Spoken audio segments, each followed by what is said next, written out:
Good morning. This is Paula Ward, aka 22 Fit Mama. Hopefully you can hear me. Checking in. I know it's been a while. Things have been crazy here, but I am back. So, theme for today, I will be back to cooking tomorrow, heading to the store to get a few cool things I found to show you. But for me, I'm going to talk about letting my 12-year-old grow up. So for those of you who don't know, in Massachusetts, each year, and it's different years for different schools. Ours, it's seventh grade. They do something with the 12-year-olds where they go out to a camp in the middle of nowhere. They're with all their friends, and they basically bond. They stay in the camp. They stay in the cabins. They had to pack all their own stuff. And I thought I was going to be all cool with this. And funny, the person that was most upset was my husband. He was like, are we going to be able to talk to them? Are we going to be able to know what's going on? And I'm like, no, you just have to let him go. And that's it. And he kind of looked at me and got all panicky and went on the internet to find out more about the place, which is fine. That's okay. But I'm very proud of you, Jim Ward, because you did just drop the kid off by the bus and drive away. So that is huge. It's scary. It's scary having 12-year-old boys because they want that independence.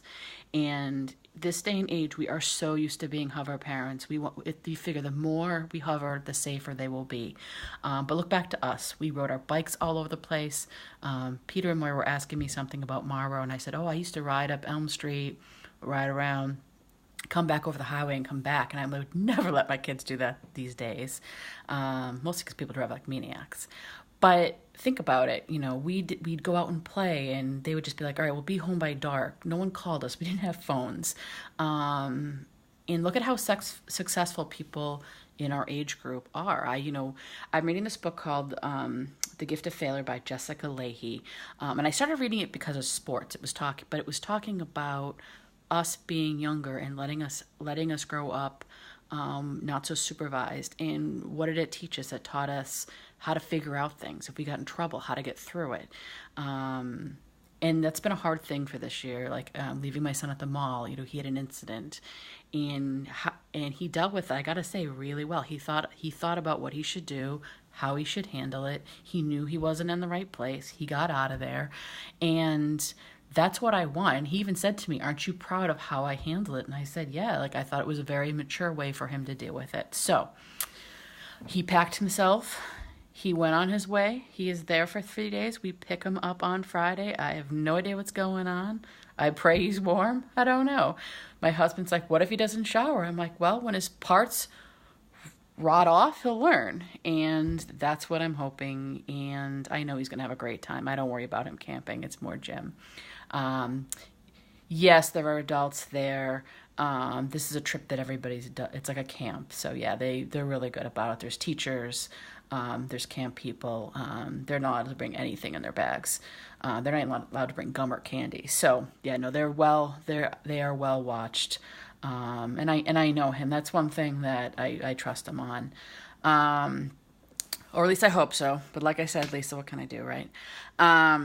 The only person really upset is the dog. He's been sitting on his bed. I'll post a picture of him later. He's literally sitting there out the window, and I hope he does okay, because it's gonna be a long 3 days. And like I said, my husband did really well, and once he kind of let it go. And this is not like the first year they've done it. He apparently, and I go next year, he'll be ready and more ready to go to DC. So let your 12-year-olds grow up. Pray that you've taught them everything they know that they're hanging out with good kids. I know all the kids that he is bunking with, and I'm very excited, and good luck to all of them. I hope they're having a great time. But yeah, for me, it's not to be a hover parent. Let them grow up, because this is what's going to make them successful in life. You make your choices, and you need to know what the consequences are. And I've been trying to do that with school too. He came home, had a bad grade, or not a grade that he thought of, but mostly because he was anxious. And I said, well, what can you, we talked about it. I didn't yell at him. I was like, it's your grade, it's not mine. How can you do things differently? And this is what's going to make us have successful kids. hope my thoughts are helpful. Hope you missed me. And hope you have a great day. This is Paula Ward, aka Tutu Fit Mama. I will post the link to the book. It's actually a really good book. I got it through Audible, but you can get it through Amazon. And that is The Gift of Failure by Jessica Leahy. And I've actually really been enjoying reading it on the way to work and stuff like that. So, and even my son listened to it with me. We'd gone on a trip. So have a great day, everybody. And hope this helps you live your best life. Thank you.